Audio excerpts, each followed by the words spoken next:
Ladies and gentlemen, welcome back. Today we're going to be playing some tokens.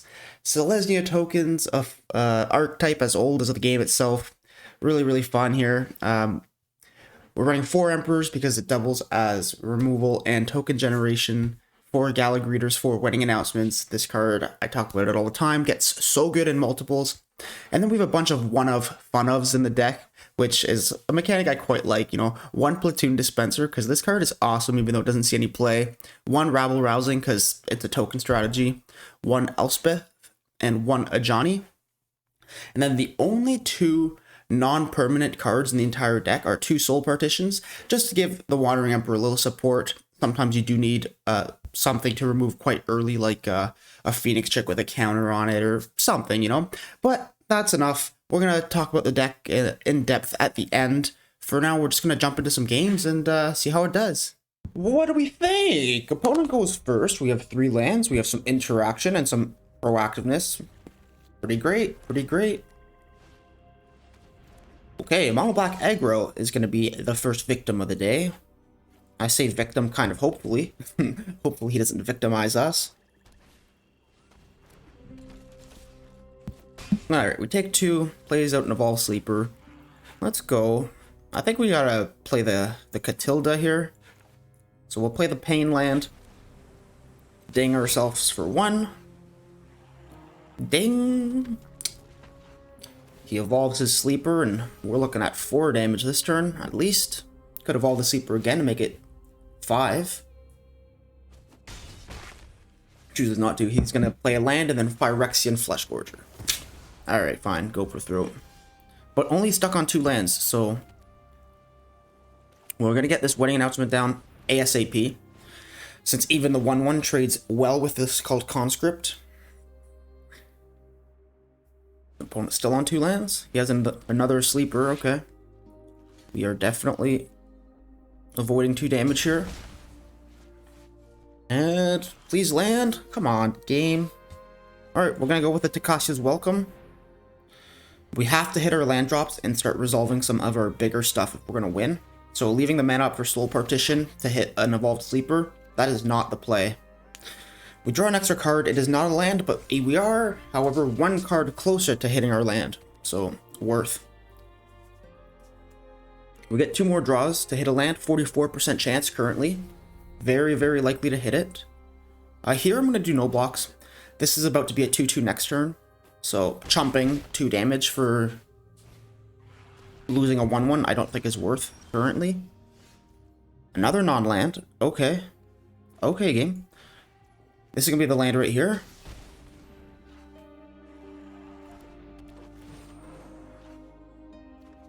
There it is. Whew. Man, that wasn't the land. That was going to be some trouble. Now, what do I want to do? Do I want Soul Partition or do I want to resolve the Catilda? Catilda will ramp me 1 if she lives, and it'll trigger the Gala Greeters an extra time this turn.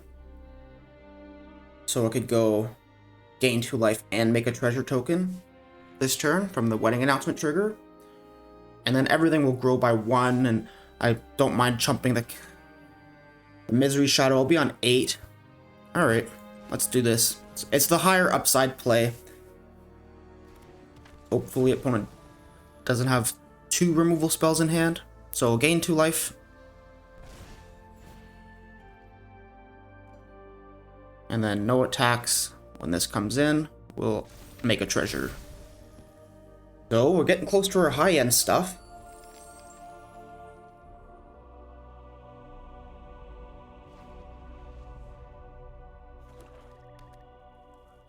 Opponent.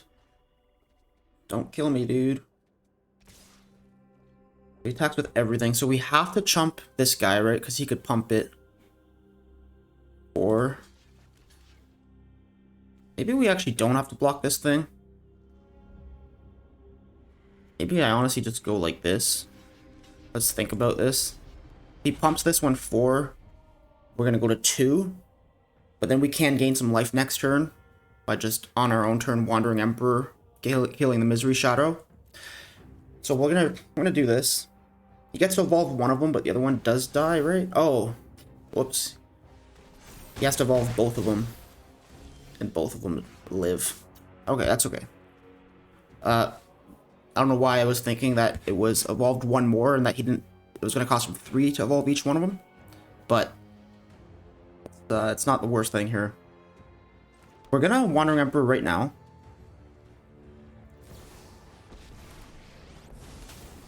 We're gonna exile this Misery's Shadow. You're just underwhelming. You're done. And we'll pass the turn with Soul Partition up. I don't think either of my creatures are gonna block. So should they attack? I mean, if they're not gonna block, they may as well attack, right? Maybe not the Catilda, since I could tap her for mana. I'll go like that. I'll save my treasure token just in case there's some good mana efficient way to use it next turn. Alright, fine. I want to hit one of the Evolved Sleepers with Soul Partition in response to him triggering it.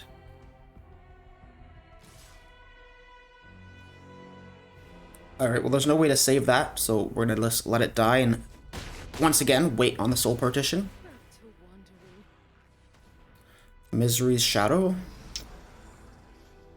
I think it's still one of the Evolved Sleepers, right? He's pumped a lot of mana into it. It's a 3/3 Death Touch. At this point, for 3 mana, he could draw cards with it.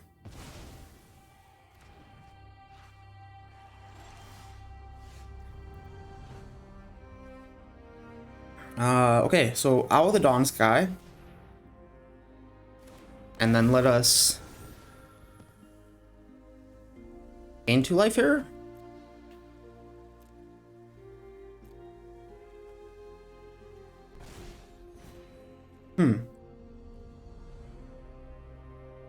Pass the turn.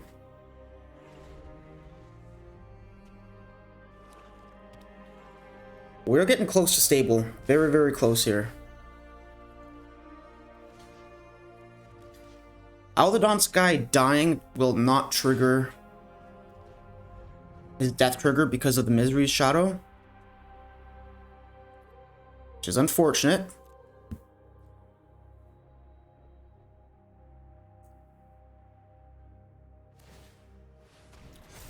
Our opponent pumps some mana into the Evolved Sleeper for a draw, and he cuts down the Galagreeters. Damn, Galagreeters is really keeping us in there. Some incidental life gain was mattering a lot. Alright, land off the top. Let's play this now to trigger the Takasia's Welcome.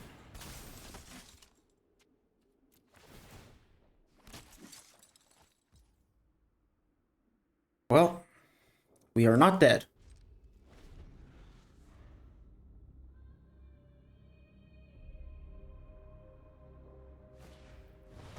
He blitzes out an underdog. So when this leaves play, he draws? No, it's when it gets put into a graveyard. Wait. When this creature dies, draw a card.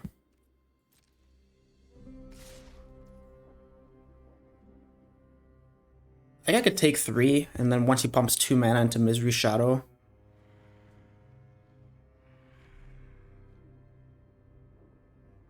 Yeah. Let's just take the damage here. Let's go like this. Fuck it. This doesn't matter. I don't want to. I want to keep both my creatures because I want to rabble rousing and make as many as I can. So we'll go no blocks. He'll pump the Misery's Shadow by 1. He won't. Maybe he's got something else he wants to do with his mana. It's just fair enough.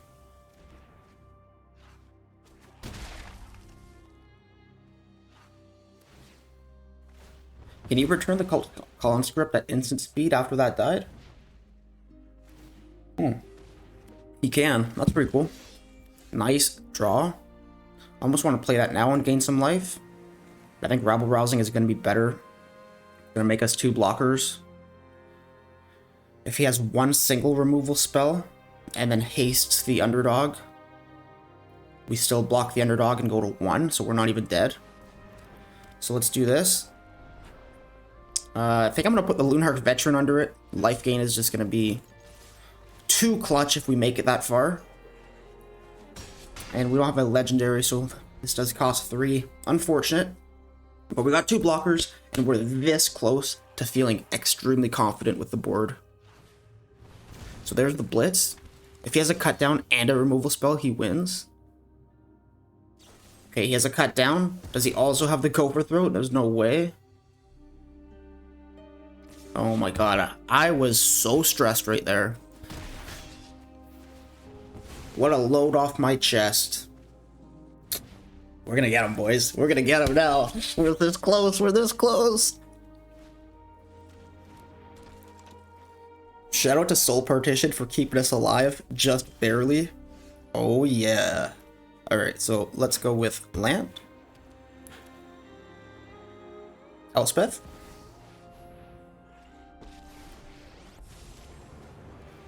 Give this lifelink. I'll be on the front lines. Show 'em what you got. And attack with both. Make 2 guys. When guys come in, we draw a card. It's a Gallagher. That's good. Anything we could have cast right now is what we needed. So I think opponents shouldn't be able to run us over this next turn. We have 3 2/2s.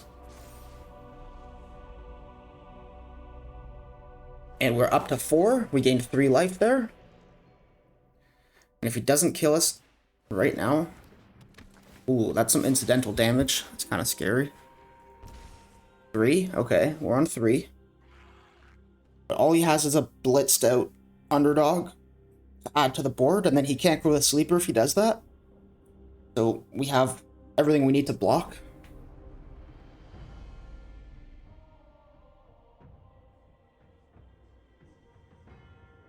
Gallagher's guaranteed to trigger 3 times next turn. We'll attack with 3 creatures, rousing. We'll get all of the benefits. Wandering Emperor in hand to keep us alive. Guys, this is a long one, but I mean, we got down to 1 and we're gonna win. Yeah, pretty good. I do wish that it was mono red or mono blue, because I hate those decks a little bit more than mono black aggro. But still a super satisfying win to beat. These mono black decks are quite good. I think I actually misplayed a little bit earlier on, where I did a couple things on my main phase when I could have flashed in the Emperor, and I was thinking about some other stuff about Invoke Despair and playing around it, and if he invoked Despair without attacking, then I couldn't Wandering Emperor to kill his stuff. So I was kind of overthinking some things, and I think it resulted in a few misplays, but overall we won, and I'm super hyped about that. So let's go to the next game. Ooh, we go first. We have a turn 2 Catilda, which could result in a turn 2 or turn 3 Wandering Emperor. Well, that's decent. Although it seems like every single deck runs a 1 or 2 mana removal spell. So there's a good chance Catilda does not make it. When it's a Denic. Let's go with land past. Kind of risky. Kind of risky because, you know... The opponent has Make Disappear, and he Make Disappears our Wandering Emperor. We're just going to be sad. Very sad. Nice. Okay, so what is the opponent's deck?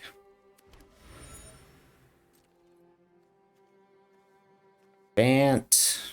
Flicker? I don't know. Not too sure, but looking forward to finding out. -2, make a guy.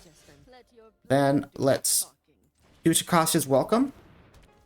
-2, make another guy and draw a card from it. Okay, another land. So we've got 2 mana up for Soul Partition. So let's pass the turn, and then on opponent's turn, we'll just Soul Partition the biggest thing we can.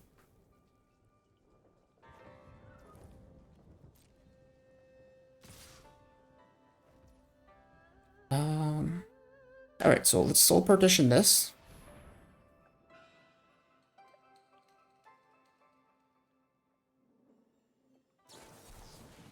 Okay, so he makes Disappear. So that's fine. So I think we just let it die then, right? No blocks.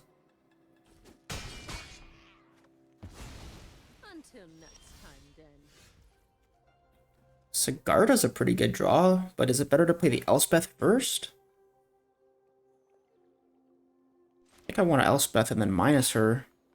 Oh, but then I don't have 2 mana to pay for Make Disappear. If it is another Make Disappear, I'll go like this. It resolves, and we have 2 mana to do the Boseiju if we want as well. Let's just pass the turn. We don't get our card draw from Akasia's Welcome this turn, which is a bit sad. But it could have just been the clue holding priority. We don't actually know that opponent had to Make Disappear or not.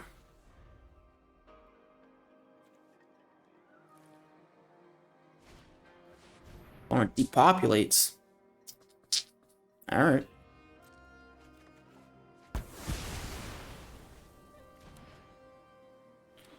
Well, we'll play Elspeth. Yeah, Elspeth, and then minus her.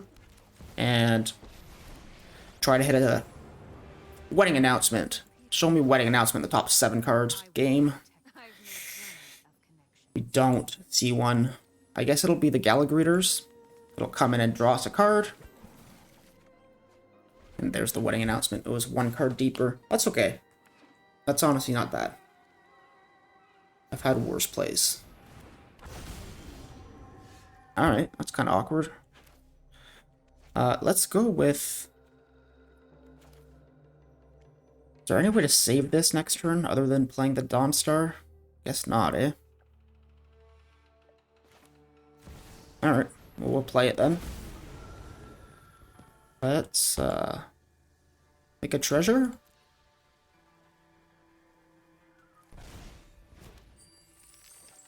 Play our land for turn. And let's plus this to have flying. I guess I could have just plussed the Gallagreeter and given it flying, and then not play the Dawnstar and double spelled here, because that would have resulted in a card draw from the Welcome.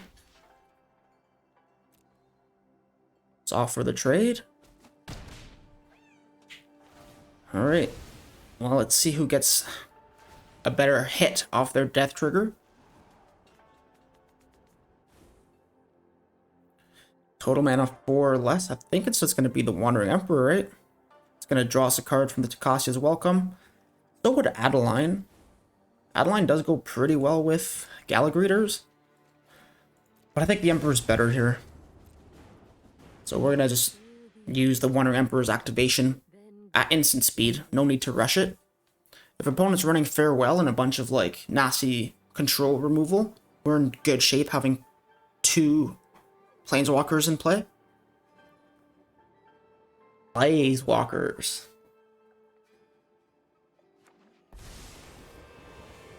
An opponent has a Planeswalker as well. I like Teferi, so is the Sunset. This card's really good. But the you gain 2 life is just like a slap on the PP to mono red. And then he flashes in his own Wandering Emperor. Could there be a Bant Super Friends deck that we've been playing? Why would he run Briarbridge Tracker? Alright, well in response to that, I'm going to -2 this now so I get the Gallagreeter trigger. And I think I'm going to make more mana? Don't really care about gaining life right now, so more mana it is.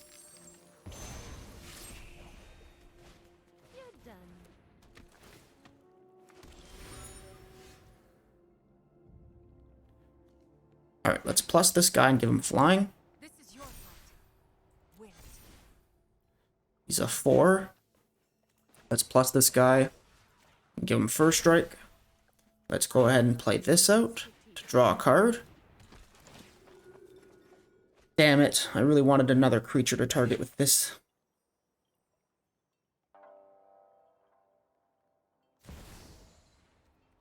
Oh well. I want to kill the Teferi who Souls of the Sunset right now. So, I'm going with that. 2 counters there, I guess. Go to next. Let's kill this guy. Let's go and play the tap land and the wedding announcement.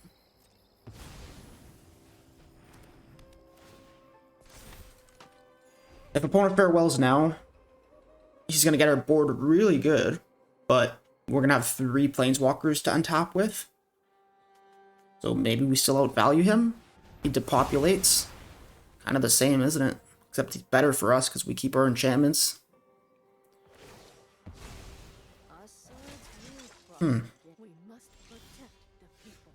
Alright, so let's start by drawing a card with Wandering Emperor.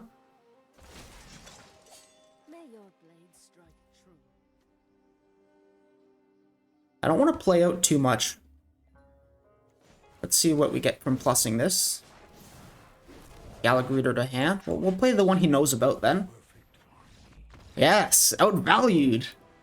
That was a weird game, okay? We won that one unexpectedly because opponent was playing control. So we actually outvalued a control deck because we just so happened to hit all of our planeswalkers. Like, there's 3 of these. This is a one of and this is a one of, and our one of fun ofs came through big time to like outvalue the control deck. So there's a shot that opponent thinks we were playing planeswalkers as well, when the truth of it is we certainly weren't. We're definitely playing tokens, but it doesn't look like it based on the board state. Like, this, look at that. Cool. Pretty funny win. Yet another 2-lander with the Gallagreeters. Well, I've been risking it all day. It's been working out, so I guess I'll go for it again. Rewarded. I feel like I get rewarded less frequently than I get punished for these kinds of keeps. But this is a deck that, especially on the draw, 2 lands should be fine. Like, you get a 40% chance 3 times in a row. You're bound to hit it. Catilda or Gallagreeters? I mean, Catilda ramps this 1 turn sooner, so let's go with this. Higher ceiling. It's opponent mono white control. Some mono white deck run these just as, you know, sometimes they cycle them.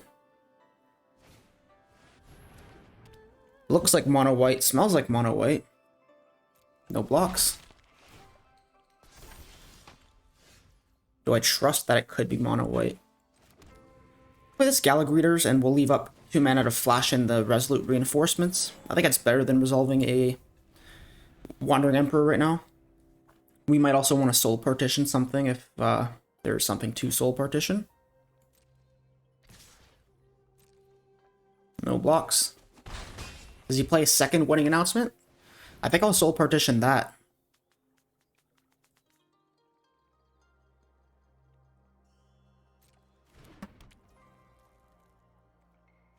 Before he end steps, I had to hit full controller. I think I hit it just on time. I'll get rid of the one with no things on it.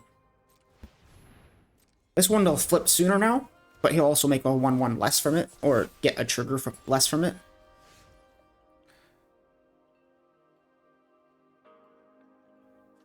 And let's Wedding Announcement of our own. Back with both our guys and draw a card as well. And we hit our land drop. At least for next turn.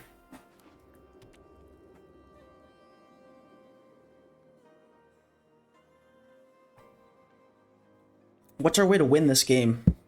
Card advantage or board presence right now? Right now it feels like card advantage, because we're on 17, and opponent's really taking his time. So he leaves up a Wandering Emperor. So what if we just Platoon Dispenser? That'll start giving us card advantage. Honestly. Plus a Gallagher's trigger. I think this is a really good play here. I don't think he has any blue mana. He does. He actually does. So I was baited by the Spara headquarters thinking it was not a threat. Alright. That was a bit unfortunate. I think we need mana. Damn, I really thought Platoon Dispenser would resolve there and that we would just be in great shape to take over this game with an extra drop return. Platoon Dispenser, another one of fun of in the deck. I like this card. It's been hard to find decks that it works well in, but this is one of them. Take 6 here. Ouch. It's a good draw. Opponent does have 2 mana again for Make Disappear. I'm gonna play like I'm afraid of that.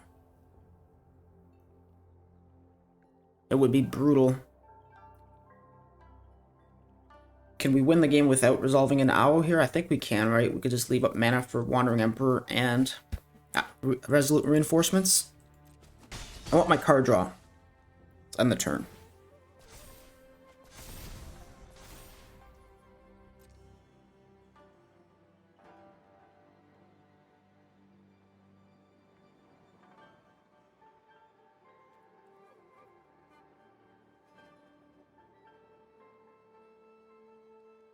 I'll try to resolve the Wandering Emperor first. We have 2 mana up to pay for Make Disappear. And if he counters it and sacks one of his guys, I would just Resolute Reinforcements in response. So we minus that. We'll create another treasure token for more mana. Now we have one good block here. He Leyline Bindings now. Does he hit the 3/3? He does. Okay. So let's go ahead and put 2 more 2/2s in play, since opponents decided to take a very aggressive line here, attacking our life total as hard as possible. Maybe he's realized that he needs to kill us now before we outvalue him. Not too sure what happened, but opponent did completely switch modes there. And I think we're gonna get him here. We have 2 mana for Make Disappear. That just resolves. Let's put a Sleeper Agent under there. Let's hang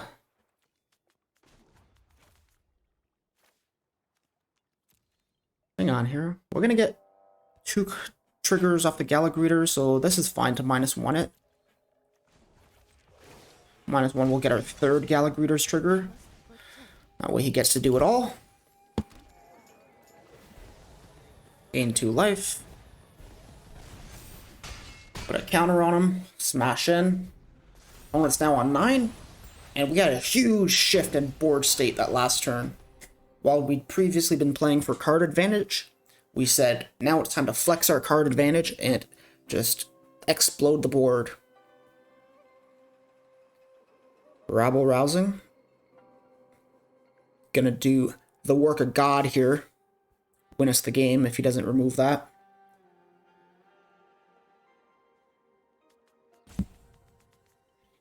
Next turn I could maybe even just unearth Platoon Dispenser and attack with everything for, if not lethal, damn near lethal.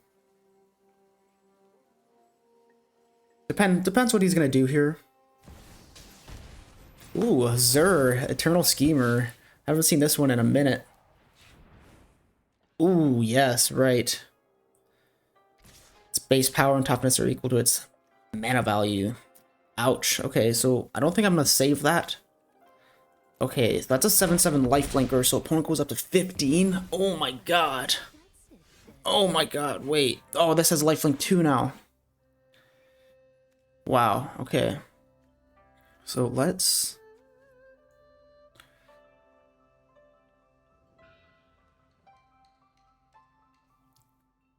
Okay, if we unearth the Platoon Dispenser, we could still cast Lorn of the Third Path after Destroy the Wedding Festivities, and then maybe some of his things are gonna unexpectedly die, because they're all one power or toughness weaker. I don't know. I'm sure one of them will, because he's gonna block the Samurai with something, right? So let's go ahead and attack with everything to Rabble Rousing, make as many guys as we can. We get our Ajani, we get all of our Gala triggers. Gala treaters, like Trick or Treat, boys. We need not fight. So which one blocks? 3/3? Wait, I thought this was gonna be a 4/4. I messed up. So he doesn't even block at all with the Zur because he realizes how important it is for him to keep that thing. He misblocked! He just completely messed up. Oh, never mind. 4 lifelink. See how excited I just got? Oh, I win! The play here might be just Owl the Dawn. Owl the Dawn Sky. Forget blowing up waiting the festivities since it doesn't kill anything. And then do I want to grow the board too, or plus it? And we could minus it next turn. Do we need anything to be bigger to block well? Not really. These things all have death touch, so they're just gonna be chump blocks. Let's go ahead and dig. Puts a card in our hand. Draw an extra card. Alright. That was a pretty good turn. Went back down to 4 from 17. But also gained 4. Temporary lockdown. Oh my god. Could there have been a worse card for him to play against us? No way. And it exiled so many tokens that blowing that up doesn't even... And I can't even blow it up now because it has hexproof. I can't even believe this. Wow. Alright, well, we have to poop a bunch of stuff into play, and it has to be good stuff. Oh, back up to 15! Oh my god! There's no way Zur the Enchanter is playing us this dirty right now. Alright.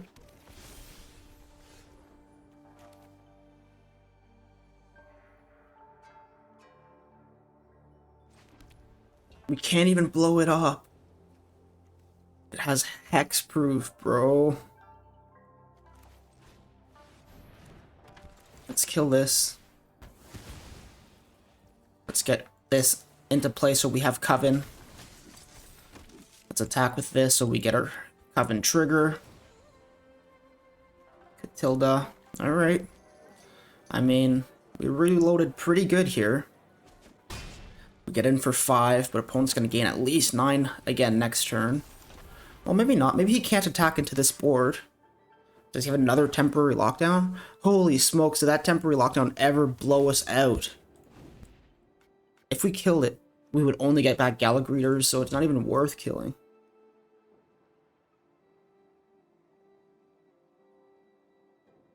This is tough. So he attacks with both here.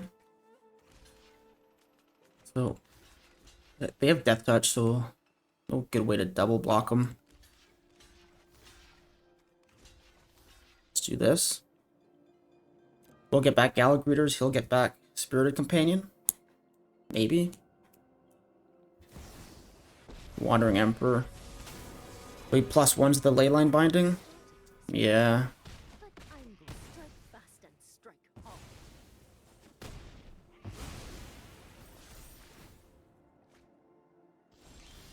He's up to 20 life.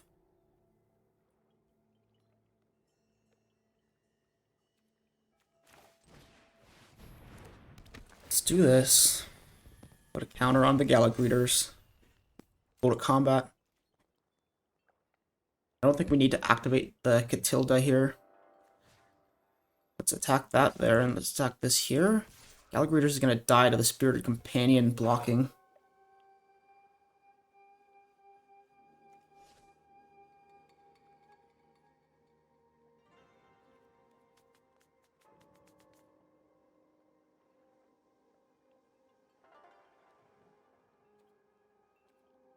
We could just flash in the Wandering Emperor and +1 the Galagreeter so it lives.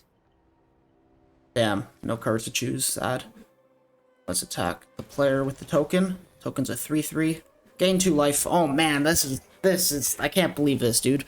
I thought he was dead multiple times. Zur the Schemer. We need to remove this thing, man. So he does block there with the death touch. But do I save it? I think I do, right?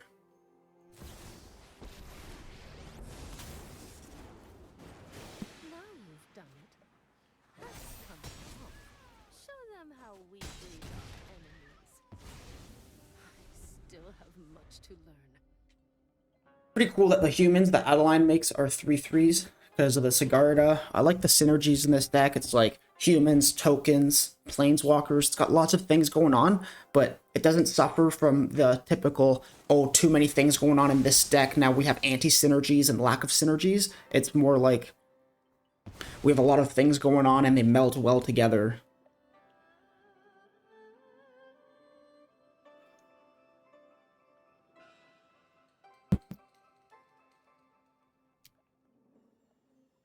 not looking too hot though. Attacks with another 7/7. Can you activate this at any time? You can. I think we trade, right? Honestly.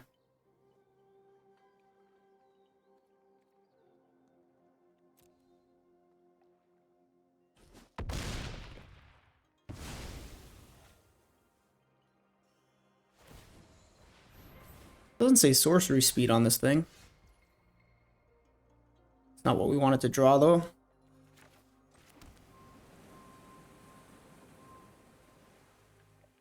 Alright, let's minus this.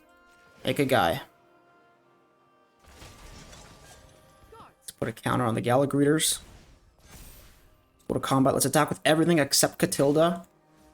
Make as many guys from Rabble Rousing as we can, and then Catilda can put a counter on everything on the board. I think it's the first time of the video that we're going to be activating Catilda, but I mean, it's a pretty great card. So Leyline is going to die because the opponent might not know about this little sneaky thing. Which means we'll get Sigarda back. Everything gets a counter, including all the creatures that just came in. That dies, this comes back. Too bad these citizens aren't humans. Should say citizen human. This deck would be a lot better if it did. Sigarda would make all these 4/4s.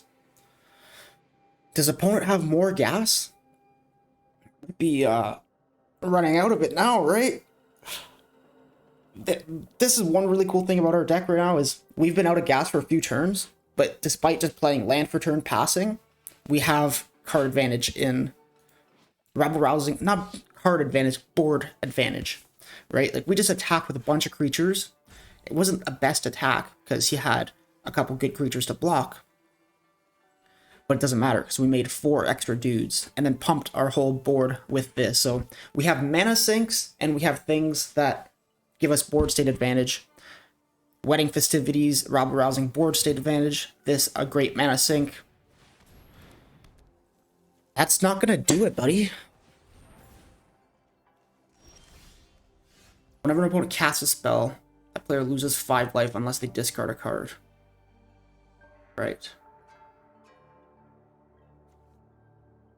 Let's just keep going wide here. Let's do this. Let's pay 5 life. Let's go next. Let's attack with everything except this. After the ETB triggers, we're gonna Catilda again. Put a Lunarch Veteran in our hand, and that's GG, man. We're gonna gain him so much life. We just made 9 citizens. I say it's GG, but opponent could definitely pull off another miracle temporary lockdown.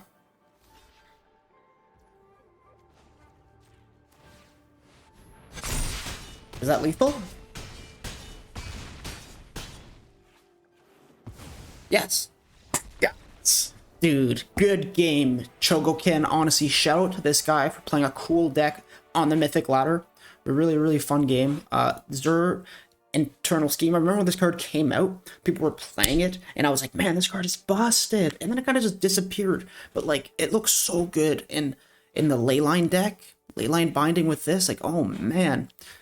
Flash this in for 1 or 2 mana, and then turn it into a 6/6 lifelink Death Touch for 2. Really awesome.